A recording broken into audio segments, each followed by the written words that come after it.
మన ఇంట్లో ఉంటే ఏం జరుగుతుంది? దీని వెనక ఉన్నటువంటి ఆయుర్వేద గుణాలేంటి? మన ఆరోగ్యాన్ని ఈ శంకుపుష్పం ఏ విధంగా మెరుగుపరుస్తుంది? అలాగే ఆధ్యాత్మిక పరంగా మన ధర్మశాస్త్రాల్లో ఈ చెట్టు గురించి ఎలాంటి అంశాలు తెలియచేయటం జరిగిందో వివరంగా ఈ వీడియోలో మీరు తెలుసుకోబోతున్నారు. ఇప్పటివరకు మీరు మా ఛానల్‌ని సబ్స్క్రైబ్ చేసుకోకపోతే వెంటనే సబ్స్క్రైబ్ చేసుకోండి.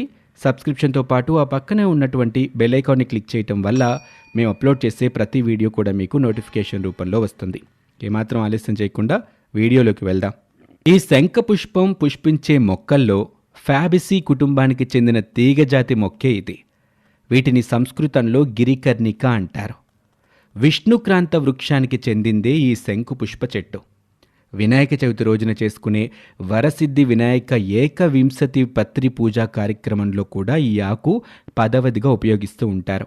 ఈ మొక్కలు ఆసియా ఖండానికి చెందినటువంటివి. ఆ తర్వాత ఇప్పుడు ఇవి ప్రపంచమంతా